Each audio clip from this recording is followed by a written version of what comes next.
Hello दोस्तों, welcome to my channel. तो दोस्तों, मैं फिर से आया हूँ डाक बंगले की भूतनी की न्यू स्टोरी लेके। चलो स्टोरी शुरू करते हैं। 1952 के ज़माने की घटना है। 5 शिकारी मध्य प्रदेश के जंगल में शिकार खेलने आए थे। उन्हें ठहरने के लिए जगह नहीं मिल रही थी।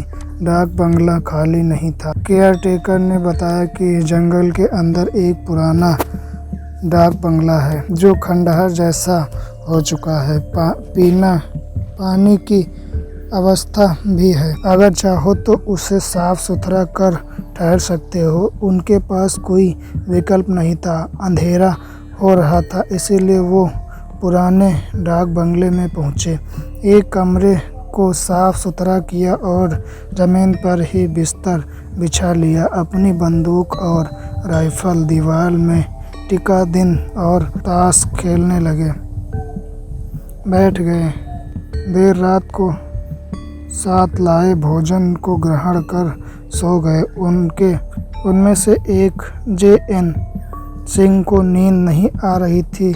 उसने सिगरेट जलाई और उसके कस लेने लगा। तभी उसने देखा कि अचानक खिड़की से एक हाथ बढ़ता हुआ उसकी गर्दन की ओर आ रहा था। वह चौंक उठा और जोरों से चिल्लाया। अन्य लोग उठ गए। हाथ गायब हो गया। उसने सबको घटना की जानकारी दी तो उन्होंने कहा कि यह तुम्हारा भ्रम होगा या सपना देखा होगा। खिड़की से इतनी दूर हाथ कैसे पहुंचेगा? इन जगह में कभी कभी ऐसा लगता है जो सो जाओ कहीं कुछ नहीं है। उसने लाख विश्वास दिलाने की कोशिश की यह सच है, लेकिन किसी ने विश्वास नहीं किया। सारे लोग फिर सो गए। उसने भी सोने की कोशिश की, लेकिन नींद नहीं आई। सुबह उठकर सभी लोग नाश्ता पानी कर शिकार की तलाश में निकल गए। उस दिन सिर्फ कुछ वन मुर्गियाँ मिली। उन्हें शाम को पकाकर उन लोगों ने खाया। थोड़ा टहल घूमकर वो ताश खेलने लगे। तभी पायल की आवाज़ आई, जैसे कोई दौड़ता हुआ जा रहा हो। इतनी रात में कौन औरत जंगल में दौड़ रही है? उनके मन को सवाल उठा। खिड़की पर जाकर देखा तो कुछ नहीं दिखा। वे खाना खाकर चुपचाप सो गए। जे.एन. सिंह को उस रात भी नींद नहीं आ रही थी। वो उस हाथ के बारे में ही सोच रहा था। तभी झपकी लगी। आँख खुली तो देखा कि खिड़की से एक हाथ उसकी गर्दन तक पहुंच चुका है। खिड़की पर एक लड़की खड़ी हंस रही थी। वो चिल्लाया। सभी लोग उठ गए। उन्हें पूरी बात बताई और कहा कि चिल्लाता नहीं तो मेरी गर्दन दबा देता। सभी लोग खिड़की के पास गए तो जंगल की ओर एक लड़की जाती हुई दिखाई पड़ी। उसके पायल की आवाज़ आ रही थी। सभी लोगों को विश्वास हो गया कि कुछ न कुछ चक्कर है।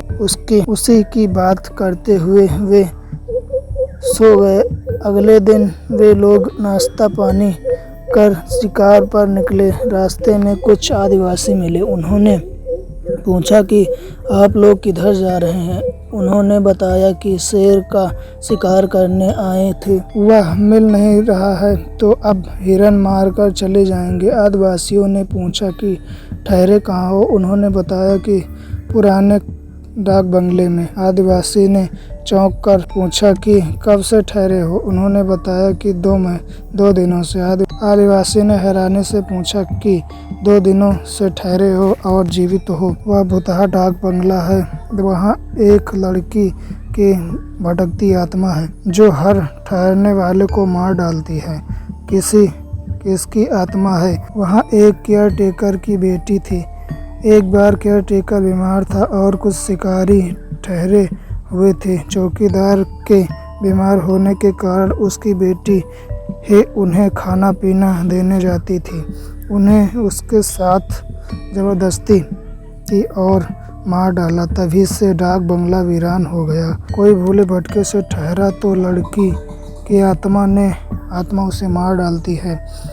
बंगला भुतहा हो गया। आप लोग भी वहाँ से हट जाइए। रुकने का विचार हो तो गांव में चले जाइए। उन लोगों ने रात किसी तरह काटी और सुबह होते ही वापस लौटने की तैयारी करने लगे।